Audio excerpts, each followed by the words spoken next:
Hi, my name's Ellie, and in this video I'm talking about alchemizing our triggers, our activation of heavy, intense energy that makes us want to react, a trigger.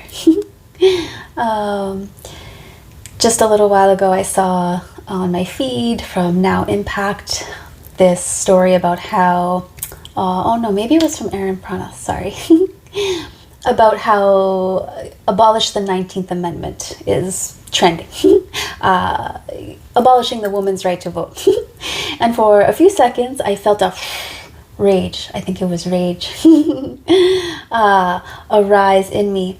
And what happened and what can happen when we continue to open as consciousness, open as love, we become, so I'll talk about when we're not advanced, but first when we're advanced. Because we are open as consciousness and we are here with self. So as soon as I see something like that and I feel that energy rise in me, I bring my attention, my focus back to self.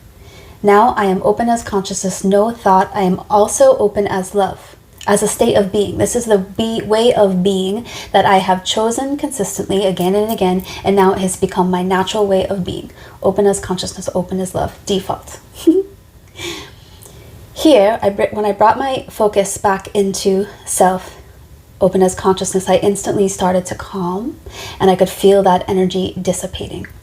It almost looks as if you would see it, it would look like it started to pixelate and then just be sucked away into the vortex.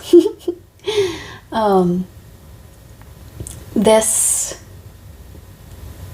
happens, okay, and then so awareness came in. So awareness came in that said, this is out of your control. And so I was like, okay, awareness came in, this is out of your control, then I will let it go. It does not serve me to sit in rage over what might happen and what some people think, is trendworthy and their opinions. Not my concern. I am here with self. And so I had the ability to come back into the present moment very quickly, to let go of what I cannot control, not to waste my energy, and to be back here with me in the present moment. So that's how easy it can be when we devote ourselves to opening as consciousness through any way we can quiet our mind, through mindfulness, meditation practices, and opening as love. As we devote ourselves to doing that again and again and again, we become more aware of self. We have more choice and we have more power to choose how we are experiencing life. Yeah. When we first start, if we continue to open as consciousness, space between the thoughts and love, we create a space. At first, the space is very small. It is just like a second. And then you're just lost in your emotion, whatever the trigger is, your pain body. And we lose consciousness completely. Like say you hear something and you just, and then that's why you do something. And the next day you're like, oh my gosh, I can't believe I did that. You lost consciousness. So you lost control of self. You lost awareness of self. And so this is why it is so beautiful to practice connecting to the space between the thoughts and opening as love. This is how we feel bliss and joy and peace, and how we have choice, and how we can work with consciousness, work with our experience to create the type of experience we want. It's incredible. It's powerful. And as we practice this, when something triggers us, we might get 1 second before we go, and we can realize that we're triggered, and then we can use our breath. Our breath is powerful when we're triggered. Taking a deep belly breath through the nose, slow breath out, or work towards that. Use your breath as soon as you realize you're triggered. So when we first start this journey, we will come to a point where we at least will know we're triggered. For that 1 second, 2 second, we can increase it. Then we can know, okay, we need to take some space away from other people at least. And then as we continue on the journey of opening as consciousness, opening as love to meet ourselves, it becomes, the space gets bigger and bigger and bigger. Eventually you become the space. Maybe just for 1, 2 seconds, you feel it, you become aware that you're triggered, I can identify what I'm feeling, and then awareness comes in and it dissipates.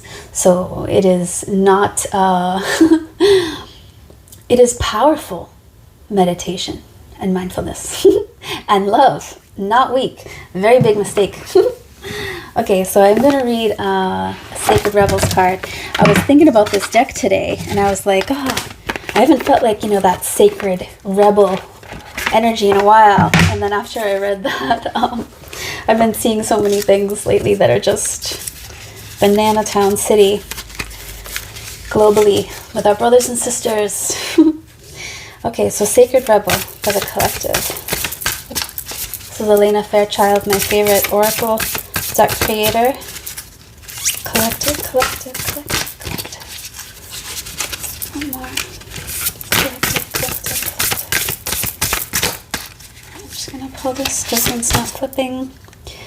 Relax the hold of darkness and be at cause. Oh, I wish I could show. Well, I'll just...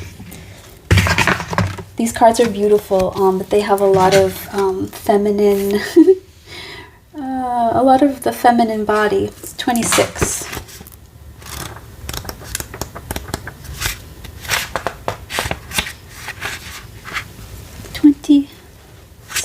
Does not say that, Jimmy. 110.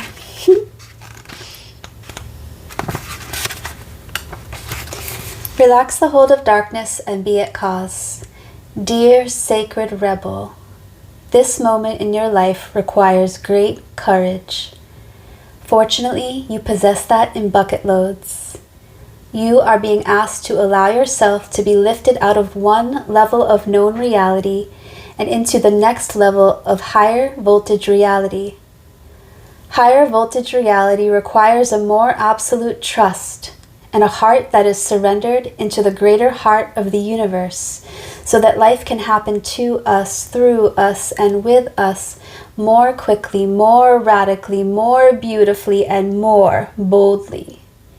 You are now being invited into this new reality where things happen quickly and according to bold, loving optimism. This is a reality not only of potential, but of manifestation of the great, big, cosmic yes. To access this reality, you have to leap from known waters, and others may think you are crazy for doing so. You have to leave behind the dark, weighty grip of hesitation, procrastination, second guessing, and the belief that you have to do everything on your own. You may fear for your life. How will you be safe in the wild, electric pulse of so much aliveness? How will you function without the hazy, sleep-induced paralysis of playing it safe, taking too long, and placing lesser priorities above your sacred art of life? How will you hold yourself back if you don't hold on to fear? You do not need to worry about such things. Life is wild, but it is also wise. It is a force of startling, raw awakening at times. But it is also the natural process of evolution where all things mature according to a seasonal cycle in right timing. You are a part of, not apart from that process. The invitation to shift gears and jump on board the express train of life will feel exhilarating and perhaps also challenging. When you are in the hold of the darkness, you will feel pushed to turn away, to imagine it is all too much, and to create excuses about how your desires aren't grounded enough, that you are being too flighty or flaky, or that you are not living in the real world. That is fear talking, not truth. If the Sacred Rebel is not awakened, we will continue to live in a culture drenched in fear and distrust of nature. Those with awakened hearts don't yet understand what nature knows. She knows timing. She knows life and death. She knows the creative process. She just knows. And can be trusted to support us, her own creations, in becoming all that we can become. Does this mean that we become passive and just flow along like a limp leaf detached from the tree and blown around randomly by the breeze? No. Being free of the dark hold empowers us to take up our cause. This means being free to act in a affirm the intuitive feelings we have by following up on them. This is painting like someone who has lost their mind, completely free and from the heart. It means writing even though you have no conscious idea of what you are writing, even as the words are streaming forth upon the page before your rather curious eyes. And it means never speaking about your work, never hiding it away. Allow it to breathe the fresh air and be held in the gaze of another. Detach from the darkness that would say it is not enough or must be the best thing ever, whatever that means. In order to be worthy of a place in this world, instead, just let it be what it is. It might fly, it might endure, and it might not. All of nature, including you, and your passions and dreams will be what is needed, when it is needed, and how it is needed according to wisdom. We just have to trust this within ourselves and within nature herself through the flow of life and participate. You are asked to go within and imagine diving deep off the edge of what you have known. There is so much more calling to you now. It's your time. Leap. This is a healing process if you would like. Say, I accept the offer of life so that I may truly live.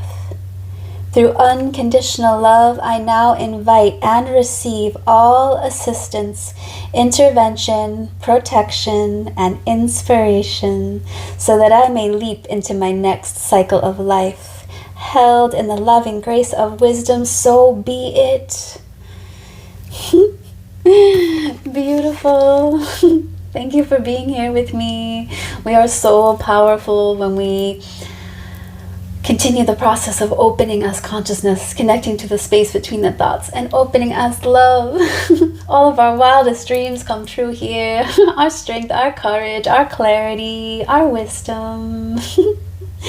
Okay, I would love it if you would like this video, if you would support me by subscribing. Speak to me in the comments. What's on your heart? What's on your mind? And what do you want to talk about? Because I will definitely connect with you soon. Thank you.